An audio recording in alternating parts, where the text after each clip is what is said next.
friends, welcome to my channel Unused Brain, and in this session we will talk about small intestine. So बच्चों, मेरे last session में मैंने आपको gastric gland के बारे में बताया था, है ना। गैस्ट्रिक ग्लैंड स्टमक में प्रेजेंट होती है, वहां बहुत सारी सेल्स के बारे में हमने डिस्कस करा था। Gastric gland gastric juice secrete करती है ना, उस फूड पे, और वहां पे स्टमक में जो फूड फाइनली हो जाता है, ठीक है, उसका जब डाइजेशन हो जाता है एंड फर्दर वो मिक्स हो जाता है एसिडिक कंटेंट के साथ, जब बोलस मिक्स हो जाता है तो उसको काइम कहा जाता है। ये सारी चीजें लास्ट सेशन में मैंने आपको बताई थी। जिन भी लोगों ने वो सेशन नहीं देखा है तो पहले आप वो देखेंगे, ठीक है, उसका लिंक डिस्क्रिप्शन बॉक्स में है, तो पहले जाके वो देखिए बच्चों। चीजों को सीक्वेंस में करना बहुत जरूरी होता है। अगर आप बीच में से ही चीजों को करेंगे और आपको उसका अगला पिछला कुछ नहीं पता होगा तो जरूर आपको प्रॉब्लम होगी क्वेश्चंस करने में और बहुत सारी चीजों में, ठीक है। सीक्वेंस में करिए चीजों को तो आपको लॉन्ग टर्म में भी हेल्प करेगा। ओके, सो चलिए इस सेशन को शुरू करते हैं। आज इस सेशन में बच्चों हम स्मॉल इंटेस्टाइन को डिस्कस करेंगे। अच्छा, और ज्यादा अपडेट्स के लिए, मेरे चैनल के सारे अपडेट्स के लिए प्लीज मेरे चैनल को लाइक करिए, सब्सक्राइब करिए, जिससे आपको और अच्छी वीडियोस मैं बना के दूंगी और मेरा भी मोटिवेशन रहेगा। ओके, तो चलिए इसको स्टार्ट करते हैं। ये डायग्राम मैंने यहाँ बना रखा है। स्मॉल इंटेस्टाइन के बारे में आज डिस्कस करेंगे। स्मॉल इंटेस्टाइन बेसिकली स्टमक के बाद वाला जो ट्यूब है वो शुरू होता है, ठीक है। स्टमक के बाद जो ट्यूब शुरू होता है उसको स्मॉल इंटेस्टाइन कहा जाता है। This is stomach. ये मैंने लास्ट सेशन में कंप्लीट करा दिया, और उसके बाद ये जो देखो ट्यूब शुरू हो रहा है, this is small intestine. Okay, small intestine, it is the maximum digestion and absorption site, ठीक है। ये एक ऐसी साइट है जहां पे सबसे ज्यादा डाइजेशन और सबसे ज्यादा एब्जॉर्प्शन होता है। So it is a site of maximum digestion and absorption of food. हमारे फूड का सबसे ज्यादा जो डाइजेशन होता है और सबसे ज्यादा एब्जॉर्प्शन, ठीक है, इसी पार्ट में होता है। मतलब कंप्लीट डाइजेशन अगर हम कहें, ठीक है। So it is a chief site for digestion and absorption, हम ये भी कह सकते हैं। सो ये बहुत इंपॉर्टेंट है, ठीक है। सबसे ज्यादा डाइजेशन कहाँ होता है, इस पे क्वेश्चन आता है। सबसे ज्यादा एब्जॉर्प्शन कहाँ होता है, इस पे भी क्वेश्चन आता है।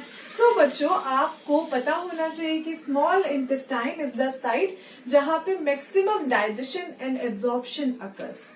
क्लियर है इतना? आगे बढ़ते हैं, इस डायग्राम पे चलते हैं। जब मैंने लास्ट सेशन में आपको क्या बताया था कि हमने स्टमक पढ़ा, और स्टमक में हमने पार्ट्स पढ़े थे, है ना। स्टमक के 3 पार्ट्स थे, ठीक है। This portion is cardiac, this is fundic and this portion is pyloric, है ना। पाइलोरिक के बाद यहाँ पे ये स्फिंक्टर प्रेजेंट होता है। This sphincter is called pyloric sphincter, ठीक है। So this sphincter is called pyloric sphincter. ये स्फिंक्टर प्रेजेंट होता है स्टमक और स्मॉल इंटेस्टाइन के बीच में। सो हम कह सकते हैं it is the sphincter is the opening of stomach into duodenum part या स्मॉल इंटेस्टाइन, ठीक है। दिस पार्ट इज डियोडेनम, अभी हम डिस्कस करेंगे। ओके, स्फिंक्टर क्या होते हैं? Basically it is a circular muscle, ठीक है। सर्कुलर मसल होती है जो कि अपनी कॉन्ट्रैक्शन के प्रोसेस के जरिए रेगुलेट करती है सब्सटेंस का फ्लो, ठीक है। जैसे कि फूड यहाँ पे फ्लो करके नीचे की तरफ आएगा, तो यहाँ पे स्फिंक्टर प्रेजेंट है to regulate the flow of that food. ये आपको क्लियर है? वो सर्कुलर जो मसल है, वो जो स्फिंक्टर है, वो बंद हो जाएगा, खुल जाएगा, डिपेंड करता है, ठीक है, कब खाने को नीचे भेजना है और कब नहीं भेजना है उस पे, ठीक है। तो स्फिंक्टर आपको क्लियर हुआ। यहाँ प्रेजेंट होता है पाइलोरिक स्फिंक्टर। स्फिंक्टर आपको सारे याद करने हैं, इससे पहले भी जो स्फिंक्टर हमने डिस्कस करे, ठीक है, ईसोफेजियल स्फिंक्टर, अपर ईसोफेजियल स्फिंक्टर, ठीक है, वो सारे आपको याद करने। कार्डियक स्फिंक्टर मैंने आपको बताया था। ओके, आगे बढ़ते हैं। Now this portion is the first part of small intestine. ठीक है. So this is first part of small intestine and this is called duodenum. Duodenum is a C shaped portion. ठीक है, एक सी शेप्ड ट्यूब है duodenum यहाँ पे. और बच्चों इससे रिलेटेड एक इम्पॉर्टेंट बात ये है कि ये स्मॉल इंटेस्टाइन का शॉर्टेस्ट पार्ट होता है. So this is C shaped duodenum. और ये कैसा पार्ट है? ये शॉर्टेस्ट पार्ट है, स्मॉल इंटेस्टाइन का शॉर्टेस्ट पार्ट है. ये आपको पता होना चाहिए. अच्छा, शॉर्टेस्ट है तो कितना लेंथ होता होगा इसका? सो इसका लेंथ है अबाउट 20 to 25 सेंटीमीटर. ठीक है, सो लेंथ भी लिख देते हैं. It is about 20 to 25 centimetre in length. अच्छा, इस पोर्शन में क्या होता है? जो फूड और जो कायम, ठीक है, यहां से एंटर करता है इस वाले पोर्शन में. तो जब ये डिओडेनम में एंटर करता है काइम, और डिओडेनम वहां पे एब्जॉर्प्शन की बिगिनिंग कर रहा होता है, क्योंकि स्मॉल इंटेस्टाइन में मैक्सिमम एब्जॉर्प्शन होता है. ठीक है, तो डिओडेनम में हम आगे चल के और भी चीजें पढ़ेंगे कि भाई यहाँ पे ग्लैंड होती है. ब्रूनर ग्लैंड यहाँ पे प्रेजेंट है. ब्रूनर ग्लैंड क्या करती है? वो ग्लैंड उस, क्योंकि जो स्टमक से फूड आया है बच्चों, वो कैसा फूड है? वो एसिडिक फूड है. ठीक है, जब एसिडिक फूड स्टमक से नीचे आएगा, यहाँ पे बिल्कुल पॉसिबिलिटी होगी कि हमारी इंटेस्टाइन की जो लाइनिंग है उसको जला देगा, क्योंकि एसिडिक कंटेंट है ना, एसिडिक फूड है. कायम क्या है? एसिडिक है ना. यहाँ पे डिओडेनम में प्रेजेंट होती है ब्रूनर ग्लैंड. ओके, वो क्या करती है? वो सिक्रीट करती है लगातार वाटर और म्यूकस, जिसकी वजह से, और उसमें बाइकार्बोनेट आयन भी प्रेजेंट होते हैं, जिसकी वजह से न्यूट्रलाइज हो जाता है वो एसिडिक फूड.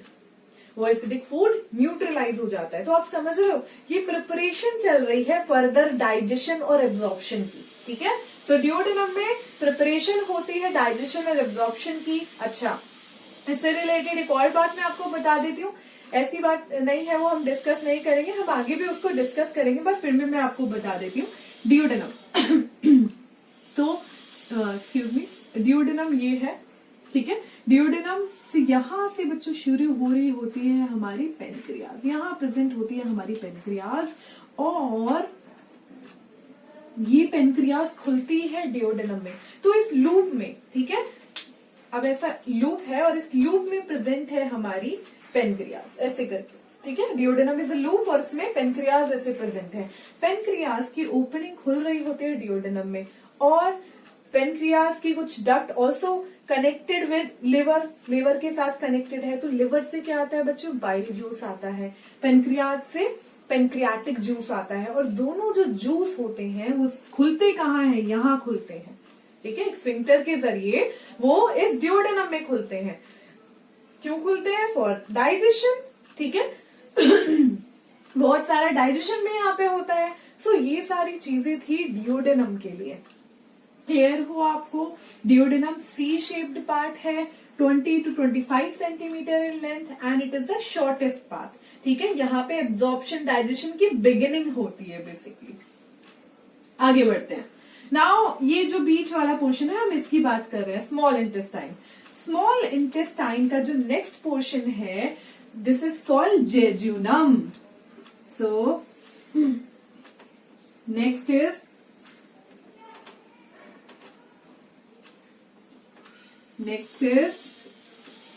जेजुनम. जो हमारा जेजुनम पोर्शन होता है, it is a long coiled middle portion of small intestine. तो ये कैसा पोर्शन है? It is a long coiled middle portion. Long coiled middle portion है, कॉइल्ड है, मिडल पोर्शन है, ये है जेजुनम. ठीक है, long coiled middle portion of small intestine. और इसकी कितनी लेंथ होती है? So the length of jejunum is 1 metre. ठीक है, 1 मीटर इसकी लेंथ होती है बच्चों, आप याद रखिएगा. मिडल पोर्शन है जेजुनम.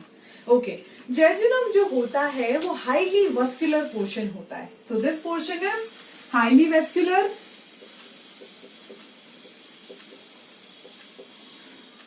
Highly vascular. अच्छा, यहाँ पे जेजुनम वाले पोर्शन में बहुत सारी अंदर की तरफ फोल्डिंग्स होती हैं. फोल्डिंग्स होती हैं, फिर सब फोल्डिंग्स होती हैं, ठीक है, इनके बारे में हम डिस्कस करेंगे। फोल्डिंग्स लाइक प्लीके सर्कुलारिस, देन उसके बाद विलाई है, फिर माइक्रोविलाई है, बहुत सारी फोल्डिंग्स होती हैं। और फोल्डिंग्स क्या करती हैं? It increases the surface area for absorption. Food के एब्जॉर्प्शन के लिए सरफेस एरिया इंक्रीज करती हैं वो फोल्डिंग्स। तो जेजुनम जो पोर्शन होता है वो हाईली वैस्कुलर पोर्शन होता है, बहुत सारी उसके अंदर फोल्डिंग्स हैं, अच्छे से वहां पे खाना जो है हमारा, खाने में से चीजें जो है एब्जॉर्ब होंगी, अच्छे से चीजें वहां पे एब्जॉर्प्शन होगी। ओके, तो जेजुनम वाला पोर्शन आपको क्लियर हुआ, हाईली वेस्कुलर। ठीक है, जेजुनम का मतलब क्या होता है, अब हम ये डिस्कस करते हैं। जेजुनम का मतलब होता है एम्प्टी, ठीक है, यानी कि खाली।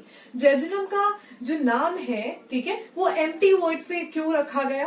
क्योंकि एक कैडेवर में, एक डेड बॉडी में अगर हम देखें तो जेजुनम वहां पे हमें एम्प्टी मिलेगा, यानी कि खाली मिलेगा। और उस हिसाब से हम अगर बात करते हैं कि आफ्टर डेथ ये जेजुनम पोर्शन खाली हो जाता है, एम्प्टी हो जाता है, इसीलिए ठीक है इस वाले ट्यूब का नाम जेजुनम रखा गया, क्योंकि ये वाला पोर्शन एम्प्टी हो जाता है आफ्टर डेथ। ठीक है, jejunum means empty, so empty after death. Now jejunum clear हुआ, आगे बढ़े, चलिए नेक्स्ट पोर्शन। ठीक है, next portion is ileum portion. ठीक है, so duodenum, jejunum and the last portion of small intestine is ileum. ठीक है, सो बच्चों अब नीचे की तरफ होगी ileum, so this portion is ileum portion. Ileum portion is the highly coiled part of small intestine. ठीक है, हाईली कॉइल्ड है, बहुत ज्यादा कॉइल्ड है स्मॉल इंटेस्टाइन का ये वाला part. So it is the highly coiled part, highly coiled होता है ये वाला पार्ट हमारा इलियम। और अगर हम इसकी लेंथ की बात करें, so the length of this part is 2 metre. ठीक है, सो क्या लेंथ है इसकी? 2 मीटर लेंथ है। तो अब बच्चों देखो, this is 20 to 25 centimetre, this is 1 metre and this is 2 metre. So this is the longest part of small intestine, है ना, लॉन्गेस्ट है स्मॉल इंटेस्टाइन का part, so this is the longest part of small intestine. ठीक है, ये आप याद रखिएगा, कैसा पार्ट है ये? लॉन्गेस्ट पार्ट है स्मॉल इंटेस्टाइन का, दिस इलियम। इलियम में क्या होता है? लास्ट क्लास में जिन जिन लोगों ने वाला सेशन देखा था, मैंने वहां पे आपको बताया था कि विटामिन B12 का एब्जॉर्प्शन होता है। कैसे? इंट्रिंसिक फैक्टर विटामिन B12 का एब्जॉर्प्शन करता है हमारी बॉडी में, और वो कौन से रीजन में एब्जॉर्प्शन करता है? स्मॉल इंटेस्टाइन के इलियम रीजन में। ठीक है, तो स्मॉल इंटेस्टाइन का ये वाला जो रीजन है, this is responsible for the absorption of vitamin B12। सो यहाँ पे क्या होता है इस पोर्शन में, यहां लिख देती हूं,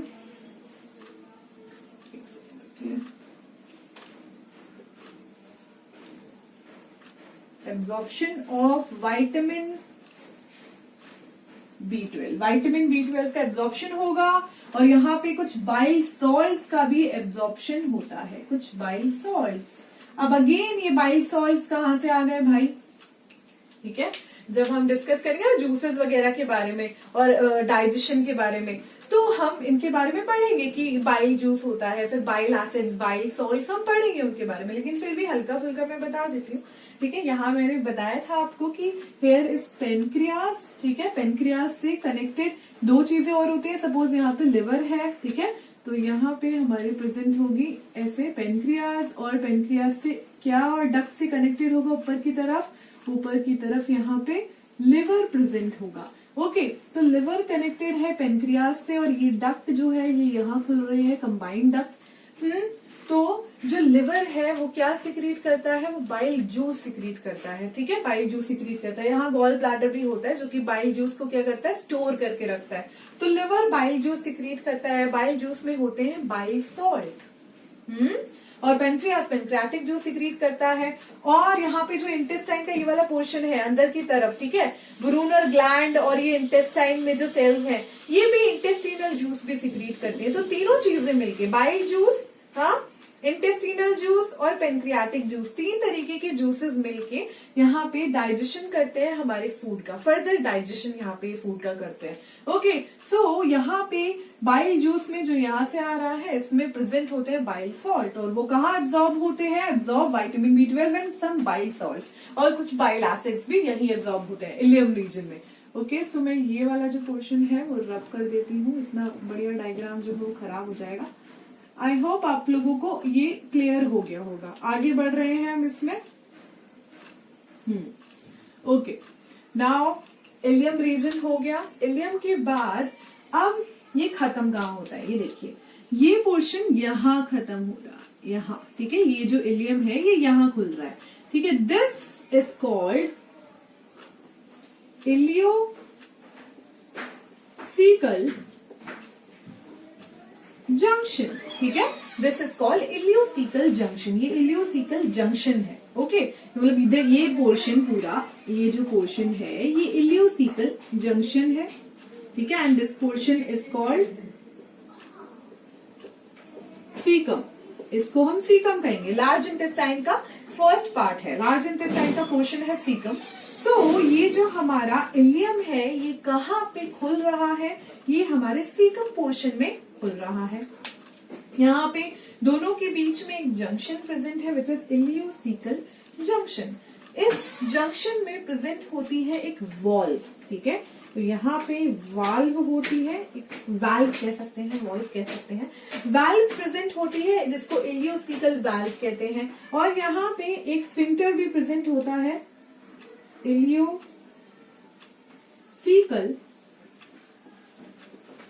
स्फिंक्टर। सो इलियोसिकल स्फिंक्टर भी यहाँ प्रेजेंट है, इलियोसिकल वाल्व भी यहाँ प्रेजेंट है, दोनों एक चीज नहीं है, दोनों अलग अलग चीजें हैं, और दोनों ही इस जंक्शन में प्रेजेंट होती हैं। करती क्या है, ये जो सीकम और कॉलन का कंटेंट है, लार्ज इंटेस्टाइन का जो भी कंटेंट है उसको रोकती है ताकि वो वापस से स्मॉल इंटेस्टाइन में ना चला जाए, वापस से इलियम रीजन में वो ना चला जाए। तो उसके प्रिवेंशन के लिए, to prevent the backward flow, ठीक है, बैकवर्ड फ्लो के प्रिवेंशन के लिए ये यहाँ प्रेजेंट होते हैं, ये वाल्व प्रेजेंट होती है, ये स्फिंक्टर प्रेजेंट होता है, ताकि यहाँ पे जो भी बैक्टीरियाज हैं और जो भी चीजें हैं वो वापस से स्मॉल इंटेस्टाइन में नहीं चले जाए, क्योंकि अगर वो चले वहां जाएंगी तो स्मॉल इंटेस्टाइन में वो किसी तरीके का इन्फेक्शन कॉज कर सकती है।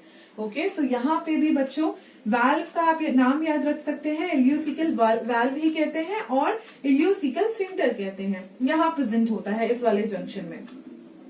क्लियर हुआ? ओके, नाउ ये सारे पार्ट्स थे किसके, स्मॉल इंटेस्टाइन के। अगर हम बात करें इसकी लेंथ की, तो पूरी लेंथ की एक बार डिस्कस कर लेते हैं। लेंथ ऑफ स्मॉल इंटेस्टाइन इस जगह में लिख देती हूँ, length of small intestine. Small intestine की लेंथ बहुत डिफर करती है, डिपेंड अपॉन द पर्सन, ठीक है, और बच्चों it also depend upon the tallness of person, कि पर्सन कितना टॉल है, tallness of person, and it also depend upon the how you measure the small intestine, ठीक है, कि मेजर करने का तरीका क्या है, तो उस पर भी डिपेंड करता है। इस इंसान कितना लंबा है उस पर भी डिपेंड करता है स्मॉल इंटेस्टाइन का लेंथ। सो टिपिकल लेंथ जो होता है स्मॉल इंटेस्टाइन का एक लिविंग पर्सन में, वो होता है 3 मीटर टू 5 मीटर। ये टिपिकल लेंथ है किसमें, लिविंग पर्सन में, ठीक है, एक जिंदा इंसान में 3 मीटर से 5 मीटर हो सकता है। अब वही मैं कह रही हूँ, ये और लंबा भी हो सकता है, depend upon the length of person, ठीक है, लंबा भी हो सकता है। नाउ ये हो गया। अगर मैं बात करूं एक कैडेवर की, ठीक है, यानी कि एक डेड बॉडी की अगर मैं बात करूं तो वहां पे इसकी जो लेंथ है वो इंक्रीज हो जाती है।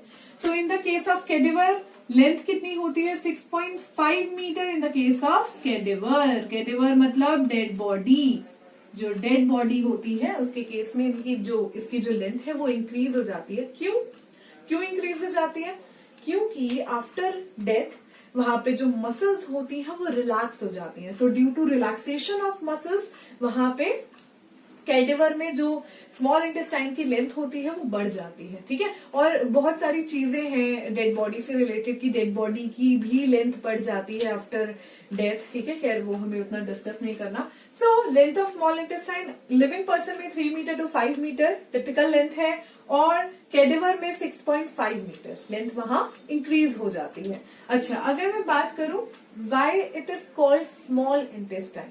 ठीक है, इसको स्मॉल इंटेस्टाइन क्यों कहते हैं? क्योंकि ये तो बहुत लंबी है लेंथ में, जबकि लार्ज इंटेस्टाइन छोटी है इससे। ठीक है, तो स्मॉल इंटेस्टाइन इसका नाम पड़ा on the basis of diameter. इसका डायमीटर छोटा होता है, इसीलिए इसको हम स्मॉल इंटेस्टाइन कहते हैं। इसका डायमीटर बड़ा होता है, इसीलिए हम इसको लार्ज इंटेस्टाइन कहते हैं। अभी सिर्फ हमने पार्ट्स डिस्कस करे हैं। ओके, अब मैं आगे आपको इसकी हिस्टोलॉजी बताऊंगी। हिस्टोलॉजी करेंगे और अच्छी अच्छी चीजें पढ़ेंगे, तो एंड तक बने रहना बहुत जरूरी है। ठीक है, सेशन में आप इसको बीच में से छोड़ के जाओगे, यही करके चले जाओगे तो क्वेश्चंस नहीं कर पाओगे। ठीक है, एंड तक बने रहिए, बहुत इंटरेस्टिंग मैं बातें आपको बताऊंगी। ठीक है, जो कि आपको हेल्प करेंगी। तो चलिए कंटिन्यू करते हैं।